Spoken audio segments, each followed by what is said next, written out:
Hello, it's Phil. Hi, it's Kate. So today we're going to talk about some research that was published in March this year about plantar heel pain. So we love fixing heel pain because we're podiatrists. But there's a new article that's a review of a bunch of current evidence and some other things. This might be a bit hard to sort of see, but it's all about the management of plantar heel pain. So what happens as clinicians is we all develop our ways of doing things over time, different tools and tricks. But as research comes out, we get to work out if we're doing the right thing or not. We need to change our systems up a bit. Yeah, so we're always on the lookout for new information and new evidence. Now, this one, the actual results of this review were really quite interesting because the treatments that we've generally found most effective and the process we use is basically exactly what this review says. Backed up by this one. We're so smart, aren't we, Kate? So what are the treatments? So if someone has plantar heel pain, what are the treatments that it's suggested are most effective? Okay. So to start with, the most effective treatments to sort of get over this plantar heel pain is stretching, education, and then if we're not getting where we need to be, then we can progress to shockwave and custom orthotics. Yes. And they are all things we have. Absolutely. Right here. Well, not here, in the room next. This is a really interesting graph because it talks about the way that we need to approach it. So when we see someone with plantar heel pain, we've really got to look at everyone differently because they've all got a different story, how long they've had it. Absolutely.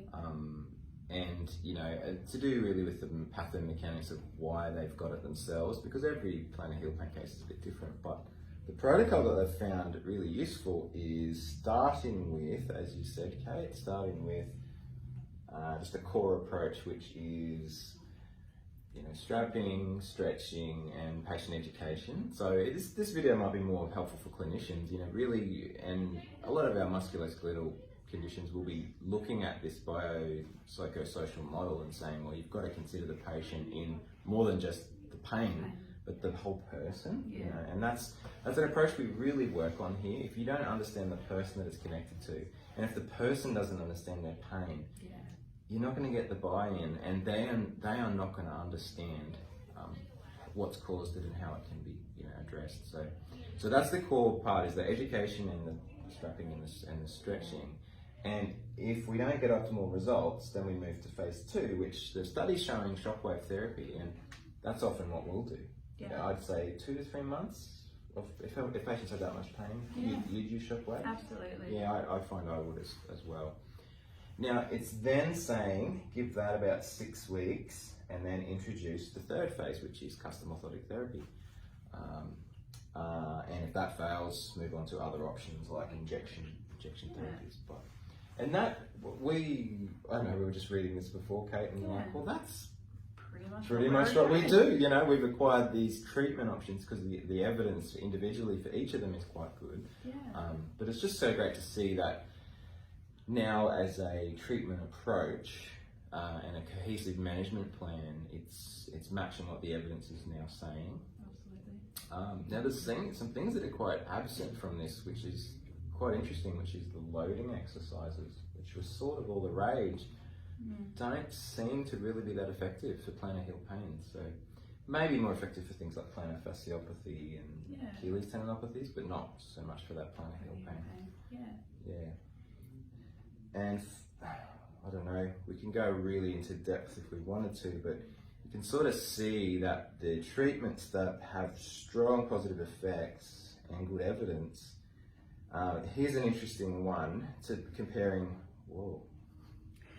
custom with prefab orthotics. It's probably way too small to see, but see all the greens here versus prefabs, not having much evidence. And we would find that too. It's rare, I know, for yourself and me and the rest of our team to use an off-the-shelf orthotic for heel pain. It just doesn't seem to work. No, it doesn't get the results that we need to. No. Nowhere near as quickly and not as effectively either. No, and that's sometimes we'll get feedback from our other colleagues, physiotherapists, why don't you just use an off-the-shelf device? Well, it doesn't work well for this problem, so that's why we'll be looking at getting people to invest in proper custom orthotics, because it works, whereas other things don't. Evidence works. Yeah, that's right. And shockwave therapy, there's a lot of chit chat about whether it works or not. I think the jury's out now. It's actually quite effective. Yeah. And we have our own experience of using it. And there's not many days where you don't hear the shockwave clicking away in the clinic, because we see so much of this, and it's just such a helpful tool for fixing it, whether that's focused or radial. Yeah, so if you're watching this and you are a general practitioner, if you're a physiotherapist or a chiropractor or massage therapist, or someone who's interested in sports med and is just seeing patients with heel pain, definitely consider whether your current treatment processes include these more specialised treatments that are very good and very evidence-based. Not many people will have a shockwave in their clinic, and perhaps not. If they're not podiatrists, they won't have the skills or the equipment. Custom orthotics, so you know who to send them to. We can work together and get the patient better. Absolutely, and we with all of our patients, we have some really good processes and protocols. So we're very confident in not only the evidence but also our ability to deliver that what's needed. So if you're wanting more information, you can search for this article. It's available online. But otherwise, get in touch with us if you're wanting us to come and talk to you or do a practice visit and chat about all our tips and tricks and things we have. By all means, we're usually doing one practice visit every couple of weeks out to see our friends and eat lunch and hang out. So by all means, we'll come and have a chat.